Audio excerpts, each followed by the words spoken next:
Alright, share natin itong pasabog ni Attorney Glenn Chong.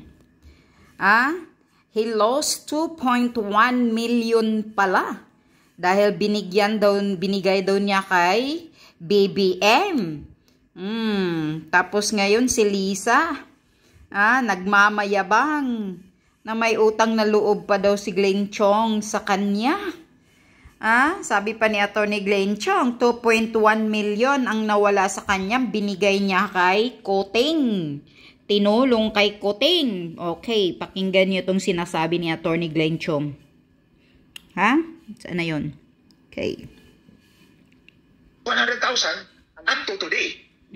So, January yun 2022 to September 2022. So, ilang buwan yan? 12 plus 9, 21 months. I lost 2.1 million pesos. Yeah, 2.1 million pesos yung revenues na hindi ko nakuha. Because binigay ko muna sa kanila, pinagamit ko, tapos hindi tumuloy. Tapos ako pa may utang na loob sa inyo? Bullshit! I know. Grabe. Magkakagigil. Parang ako pa may utang na loob sa inyo. Magkano ba binayan mo sa personal aid ko, Lisa? Magkano ba binayan mo? 30,000, 60,000 times 6, 360,000. Kapiranggot lang yan ng 2.1 million na nawala sa akin dahil binigay ko para sa husband mo.